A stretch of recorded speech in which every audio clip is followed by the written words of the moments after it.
You've been there. You're in the coffee aisle with two bags in your hands.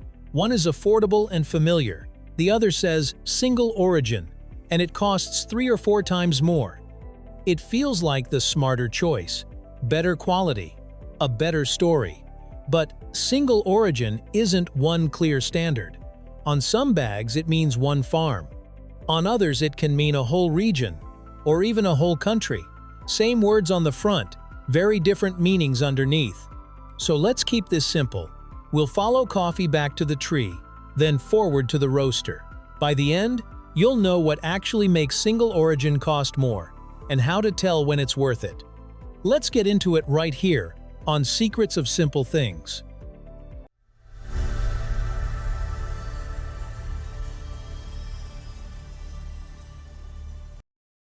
1. Plot twist hashone. The label isn't a rule. Here's the twist most people don't hear in the store. Single origin is not one fixed definition. On one bag, it can mean one farm. On another, it can mean a cooperative, where many small farmers bring their cherries to the same mill. And on another, it can simply mean a country. So 2 coffees can both say single origin. But one may be very specific and traceable, while the other is much broader. The label looks the same, but the promise behind it can be very different. That's why the price alone can be confusing. Sometimes you're paying for real care and real traceability. Other times, you're mostly paying for a word that sounds premium. So if the label isn't the real guarantee, what is?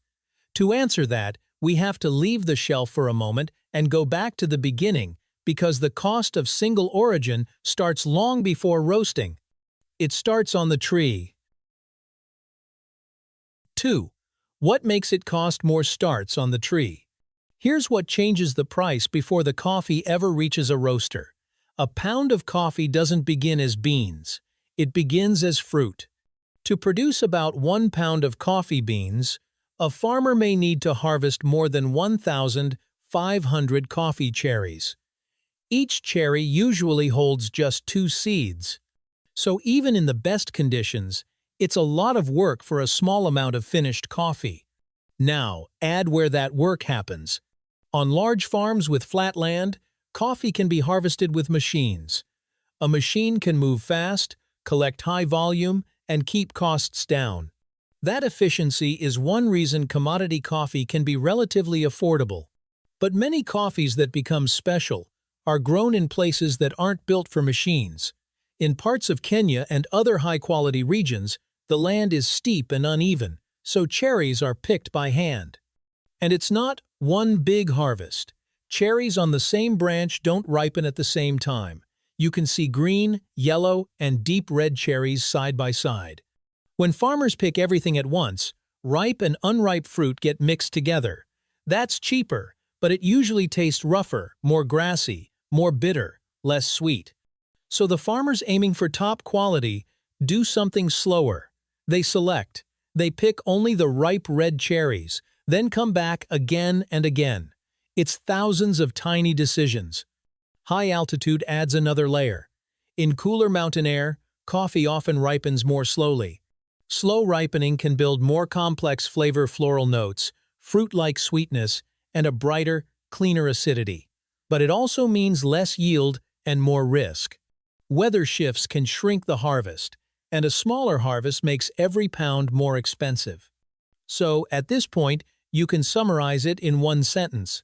Single origin often costs more because it's grown and harvested in ways that are inefficient for volume but excellent for flavor. And that flavor is delicate. After the cherry is picked, the next step has to protect it. That step is processing. 3. Processing, where quality is protected or lost. After picking, coffee still isn't ready. Those cherries have to be processed quickly, because this is the fragile moment when good flavor can be preserved or quietly ruined.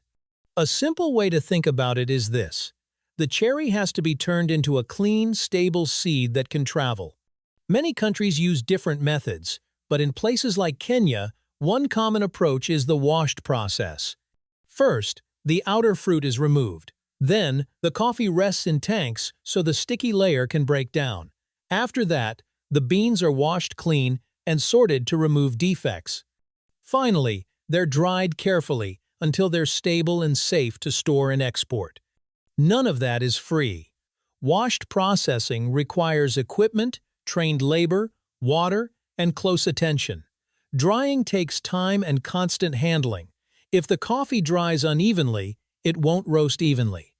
If it picks up moisture or unwanted odors, a whole lot can lose value. This is why processing influences price so strongly. The higher the quality goal, the fewer flaws you can accept. And the fewer flaws you accept, the more time, labor, and control the process demands. By the time the coffee becomes green coffee, the raw beans ready for export, most of the real work is already done. Roasting will shape the final taste, but processing is where the quality is either protected or lost. 4. Plot twist #2. 100% Arabica isn't the whole story. At this point, you might be thinking, but the cheaper bag also says 100% Arabica, and it might be true. The catch is that Arabica is only the species. It doesn't tell you the care. It doesn't tell you whether the coffee was grown high in the mountains or lower on flat land. It doesn't tell you how carefully the cherries were picked, how many defects were removed, or how tightly the lot was processed and dried. In coffee, price usually rises when two things happen together. The flavor improves, and the supply gets smaller. A small lot that's picked slowly, sorted carefully, and processed with stricter standards will almost always cost more than a large harvest that's collected quickly and blended together. So, it's all Arabica is a bit like saying it's all grapes when you're talking about wine. It's not wrong, but it doesn't predict what you'll taste. And there's one more step that decides whether all that farm and processing work shows up in your cup: roasting. Roasting is where the potential becomes flavor, or where it can be flattened into something ordinary.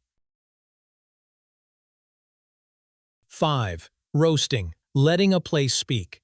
Roasting is where green coffee becomes the smell and taste we recognize. But with single origin, the goal isn't to make every coffee taste the same.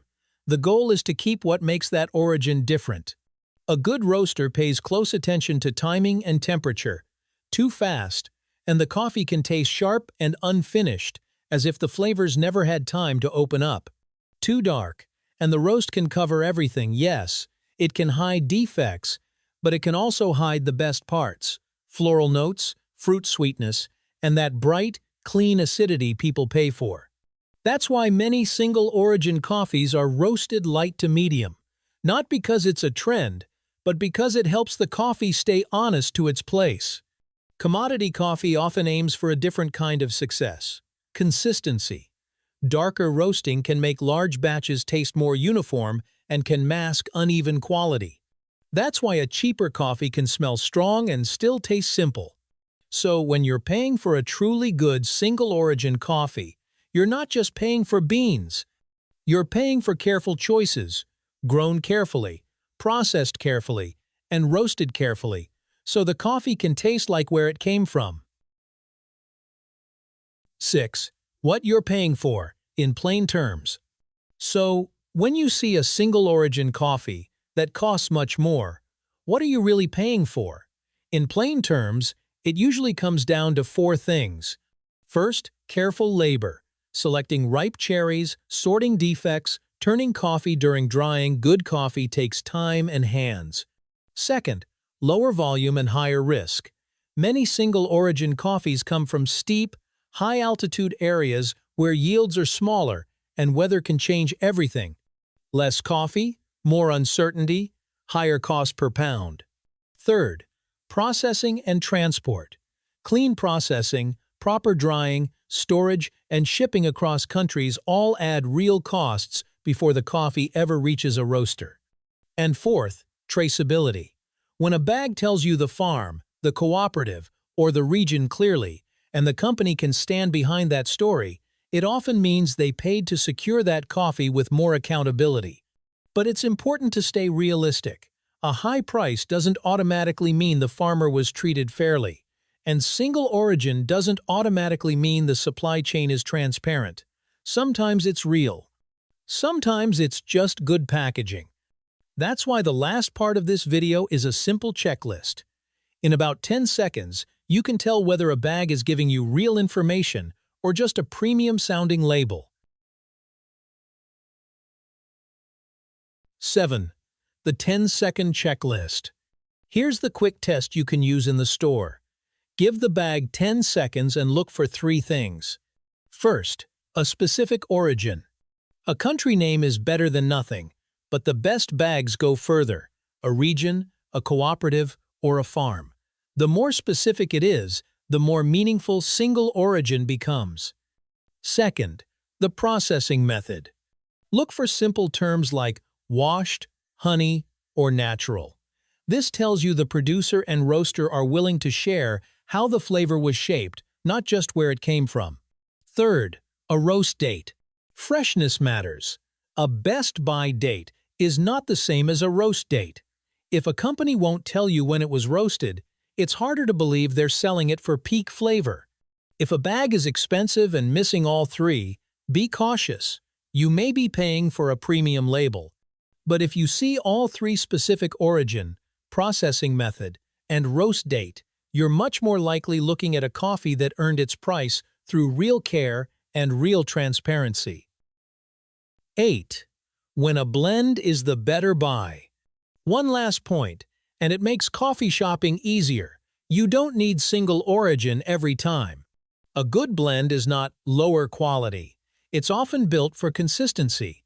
It can taste steady week after week, and it usually works well with milk or sugar. For many people, that's exactly what they want in a daily cup. Single origin is different. It's for noticing differences. It's for drinking a little slower and tasting what a place contributes: floral notes, fruit sweetness, or a brighter acidity. So, match the coffee to the job. If you want a reliable morning cup, a well-made blend can be the smarter choice.